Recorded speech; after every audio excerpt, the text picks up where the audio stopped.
नमस्कार दोस्तों, कैसे आप सब लोग। उम्मीद करती हूँ आप सभी लोग अच्छे होंगे, मैं भी अच्छी हूँ। चलिए बात करते हैं हम लोग। जैसे लास्ट टाइम हम लोग डिस्कशन किया था वैदिक काल के बारे में। मैंने आपको बताया था कि वैदिक काल जो है वह क्या है, आर्य कब आए थे वैदिक काल में, और वेद जो होते हैं कितने होते हैं, इनका संकलन कैसे हुआ है, किसने किया है, सारी चीजें हम लोगों ने डिस्कशन करी थी जो है लास्ट वीडियो में। जिसने वो वीडियो नहीं देखा या जो इस बारे में पढ़ना चाहता है वो जाकर के लास्ट वीडियो को सर्च करे। ठीक है गाइस, अब हम आगे बढ़ेंगे और बात करेंगे मौर्य काल और बौद्ध काल के बारे में, या प्राचीन भारतीय कला के प्रमुख केंद्रों के बारे में। ठीक है, कौन कौन से ऐसे केंद्र हैं जो प्राचीन भारतीय कला के हैं, जो जिनसे हमें प्राचीन भारतीय कला के अवशेष प्राप्त होते हैं। तो इस दिशा में आगे बढ़ते हुए हम लोग बात करेंगे मौर्यकालीन और बौद्धकालीन कला केंद्रों के बारे में, जिनका बहुत ही अहम स्थान है। ठीक है गाइस, तो सबसे पहले हम लोग बात करेंगे मौर्य काल के बारे में। अजंता और बाघ के गुफा चित्रों से पहले जो कलाकृतियां बनी थी वह सारी कलाकृतियां कैसी थी, वह थी मौर्यकालीन। वह सारी कलाकृतियां किसके अंतर्गत आती थी, वह आती थी मौर्य काल के अंतर्गत। इस समय के चित्रकला संबंधी वैसे तो कोई विशेष सामग्री प्राप्त नहीं हुई है, लेकिन जो भी सर्वोत्कृष्ट कृति मानी जाती है, यानी कि जो सबसे अच्छी कृति मानी जाती है, जिसे ऐसा माना जाता है कि वह मौर्यकालीन है और सबसे अच्छी चीज अच्छी कृति है, सबसे अच्छे चित्र वहां से प्राप्त होते हैं। चित्र इन द सेंस भित्ति चित्र की शुरुआत भी ऐसा माना जाता है कि वहीं से हुआ है। तो वह कौन सी है, जोगीमारा गुफा। कौन सी है, जोगीमारा गुफा। तो आज हम लोग सबसे पहले किस केंद्र के बारे में बात करेंगे, जोगीमारा गुफा की बात करें, जोगीमारा गुफा के बारे में बात करेंगे। एक बात और गाइस, क्योंकि यह टॉपिक काफी लंबा है, कला केंद्र जो है काफी हैं और इनके बारे में डिटेल से हम लोग बात करेंगे, तो वीडियो 2 से 3 या 3 से 4 हो सकते हैं। अगर मैं चाहूँ तो इस वीडियो को शॉर्ट भी कर सकती हूँ, लेकिन मैं चाहती हूँ आप लोग जो भी पढ़े मन लगा के पढ़े और आपको चीजें एक एक समझ में आनी चाहिए। इसीलिए इसका 3 से 4 वीडियो आएगा। आप लोग सभी वीडियो को बहुत ध्यान से देखिएगा, यह वीडियो आपके लिए बहुत बहुत बहुत उपयोगी होने वाला है। ठीक है गाइस, तो वीडियो को ध्यान से देखिए। आज हम लोग बात करेंगे जोगीमारा गुफा के बारे में। भारतवर्ष में भित्ति चित्रों के निर्माण का आरंभ कहाँ से माना जाता है, जोगीमारा से। कहाँ से माना जाता है गाइस, जोगीमारा से। जोगीमारा के जो चित्र है, किस प्रकार के चित्र प्राप्त हुए वहां से भित्ति चित्र प्राप्त हुए हैं। किस प्रकार के चित्र प्राप्त हुए हैं, भित्ति चित्र प्राप्त हुए हैं। जोगीमारा जो गुफा है वह कैसी गुफा है, कौन से काल से रिलेटेड है, तो यह गुफा मौर्यकालीन है और जिसका टाइम पीरियड जो है वह 300 ईसा पूर्व की है। कैसी है, 300 ईसा पूर्व की है। जोगीमारा गुफा के बारे में बात कर रहे हैं, तो अब हम लोग को यह जानना अति आवश्यक है कि जोगीमारा गुफा जो है वह कहाँ पर है। कहाँ पर है गाइस, छत्तीसगढ़ में जोगीमारा गुफा है। और अगर हम पहले की बात करें तो यह कहाँ पर थी, तब यह कहाँ पर थी, यह मध्य प्रदेश में थी। लेकिन अभी करंट की बात करें, वर्तमान की बात करें, तो यह कहाँ पर है, यह छत्तीसगढ़ में है। जोगीमारा गुफा जिस पहाड़ी पर स्थित है वह पहाड़ी कौन सी है गाइस, वह पहाड़ी है रामगढ़। कौन सी पहाड़ी है, रामगढ़ की पहाड़ी पर जोगीमारा गुफा स्थित है और रामगढ़ की पहाड़ी पर स्थित है, छत्तीसगढ़ में है, यह याद रखिएगा। ठीक है, अब जोगीमारा गुफा किस लिए प्रसिद्ध है, किस लिए प्रसिद्ध है, जैसा कि मैंने आपको बताया कि ऐसा माना जाता है कि भित्ति चित्रों की शुरुआत जोगीमारा गुफा से हुई है। तो यह किस लिए प्रसिद्ध है, यह प्रसिद्ध है भित्ति चित्रों के लिए। जोगीमारा गुफा के समीप एक गुफा है जिसे प्रेक्षागृह कहा जाता है। प्रेक्षागृह है, प्रेक्षागृह इन द सेंस नाट्यशाला। वह कौन सी है, सीता वेंगड़ा। यह भी क्वेश्चन बहुत आता है कि सीता वेंगड़ा जो है वह क्या है, तो वह एक नाट्यशाला है। वहां पर पुराने टाइम पे, बहुत पहले के टाइम पे जो है नाटक हुए करते थे। रामचरितमानस का नाटक भी ज्यादातर वहीं पर हुआ है, ऐसा कहा जाता है। एशिया का सबसे प्राचीन नाट्यशाला जिसे माना जाता है वह कौन सा है, वह जोगीमारा का सीता वेंगड़ा है, जिसे सबसे प्राचीन एशिया की नाट्यशाला माना जाता है। यशोवर्मन के काल में भवभूति उत्तर रामचरित का मंचन कहाँ होता था, अभी अभी मैंने आपको बताया कहाँ पर होता था, सीता वेंगड़ा नाट्यशाला में होता था। यह क्वेश्चन बहुत आता है, बहुत बहुत इंपॉर्टेंट भी है, तो ध्यान रखिएगा। उसके बाद हम लोग बात करेंगे कि जोगीमारा की जो प्रतिलिपियां तैयार करी गई थी वह किसने करी थी, तो 1914 ईस्वी में 1914 ईस्वी में असित कुमार हल्दर तथा समरेंद्रनाथ गुप्त ने जोगीमारा गुफा की प्रतिलिपियां तैयार करी थी। इसके बाद बात करेंगे कि जो जोगीमारा गुफा है, जो वहाँ की गुफा है, तो वहाँ पर चित्र कहाँ पर बने हुए हैं, जोगीमारा गुफा में जो चित्र है वह कहाँ पर बने हुए हैं, तो उसके चित्र कहाँ बने हैं, छतों में। कहाँ पर बने हुए हैं, वहाँ के चित्र जो है वह छतों में बने हुए हैं। तो लोग जोगीमारा गुफा की लंबाई चौड़ाई की बात कर लेते हैं, इसकी माप की बात कर लेते हैं। तो इसकी माप कितनी है, जो जोगीमारा गुफा है, यह जो गुफा है तो इसकी जो माप है वह कितनी है, जो इसकी ये लंबाई है यह है कितनी, 10 फीट, ठीक है। और जो ऊंचाई है वह है 6 फीट, और इसकी जो चौड़ाई भी है, जो चौड़ाई है वह भी कितनी है, वह भी 6 फीट ही है। याद रखिएगा, 6 फीट ऊंचाई और 6 फीट चौड़ाई, ठीक है गाइस।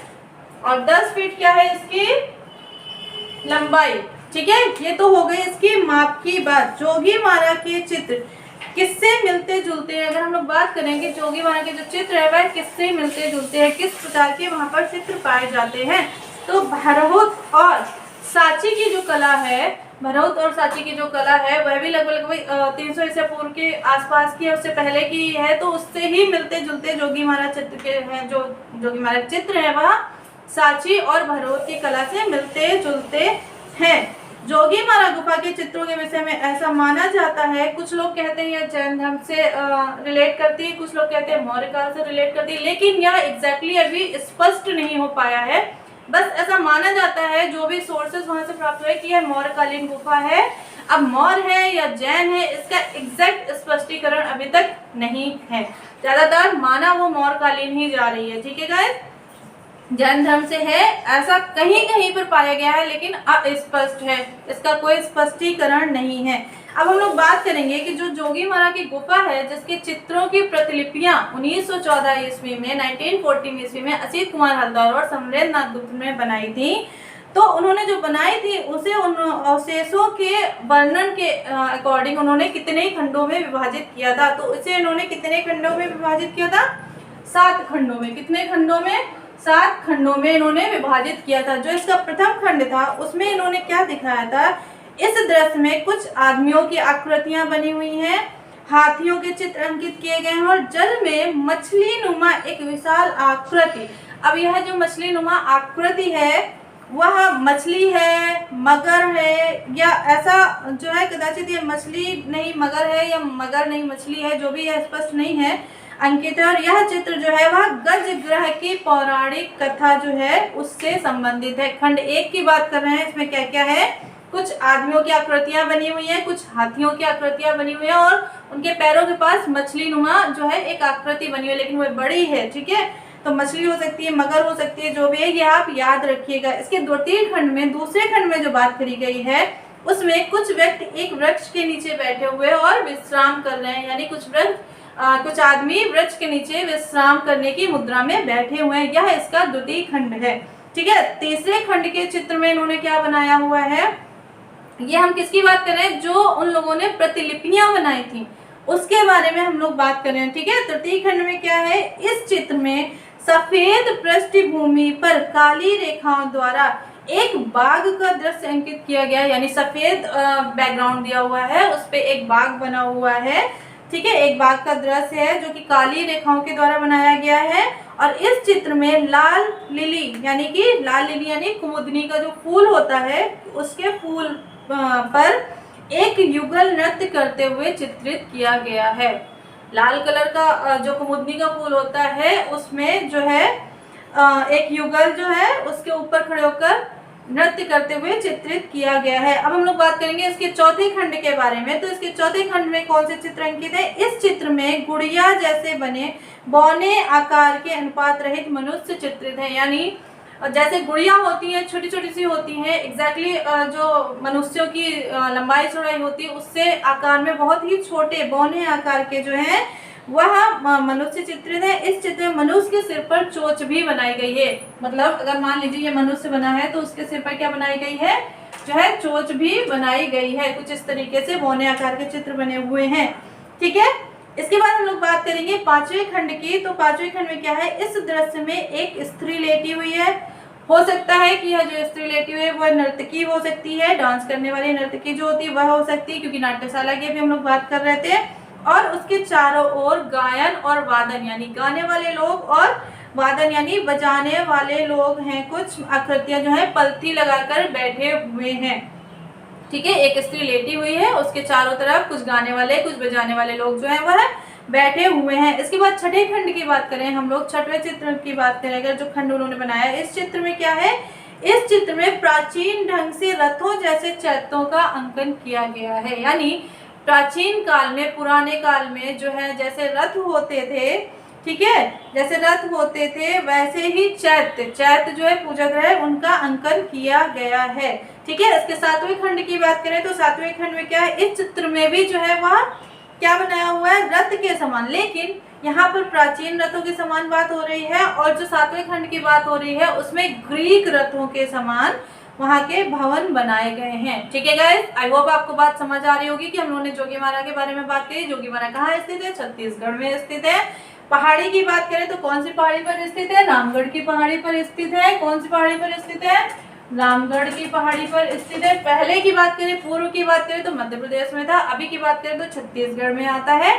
ठीक है, और यहाँ पर सीता वेंगड़ा नाम की एक नाट्यशाला है जो माना जाता है कि एशिया की सबसे पुरानी नाट्यशाला है, और इसके चित्र जो बनाए गए थे 1914 ईस्वी में, वह किसने बनाए थे, असित कुमार हल्दार ने बनाए थे और सम्राट गुप्त ने बनाए थे। ठीक है, आई होप आपको वीडियो समझ में आ रहा होगा, आपको सारी चीजें याद रहेंगी, आप भूलेंगे नहीं जो भी वीडियो में आप देख रहे हैं। तो यह तो बात हो गई जोगीमारा के बारे में। अब कल हम लोग बात करेंगे अजंता की गुफाओं के बारे में और जो इससे रिलेटेड जो गुफाएं हैं उनके बारे में। ठीक है गाइस, अगर आपको मेरा वीडियो पसंद आया हो तो मेरे वीडियो को लाइक और सब्सक्राइब करना ना भूलें, नीचे दिए हुए नोटिफिकेशन बटन को टच करना ना भूलें, जिससे कि मेरे आने वाले हर वीडियो का जो नोटिफिकेशन है वह सबसे पहले आप तक पहुंचे। धन्यवाद।